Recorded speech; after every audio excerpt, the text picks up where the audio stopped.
Γέροντα, τότε ο χαρταετός πώς βγήκε, είναι ειδωλολατρικό? Τι άλλο είναι, κορούλα μου, ό,τι είναι το καρναβάλι, έτσι είναι και ο έτος. Οπότε οι χριστιανοί δεν πρέπει να...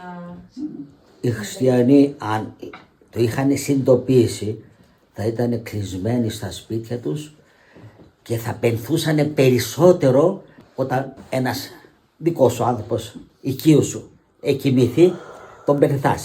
Ακόμα περισσότερο θα είχαμε πενθήσει εμείς οι χριστιανοί αν είχαμε πιάσει το νόημα. Διότι εκείνος ο κοιμημένος ο δικός μας που τον αγαπούσαμε και τον αγαπάμε και πενθούμε γι' αυτόν και δεν έχουμε διάθεση ούτε να χορέψουμε ούτε να κάνουμε τους αετούς μας εκεί πάνω, τίποτα. Πόσο παραπάνω για το θάνατο της ανθρώπινης φύσης. Είχε χωριστεί ο άνθρωπος από το Θεό. Και τώρα μας δίνει την ευκαιρία να ξαναενωθούμε. Και βλέπετε με τον ίδιο τρόπο όμως, με πένθος, όπως πενθήσαν ο Αδάμ και η Εύα όταν τους έβγαλε από τον παράδεισο, με τον ίδιο τρόπο θα ξαναμπούμε με πένθος, με μετάνοια, με αγώνα, με νηστείες, με δάκρυα.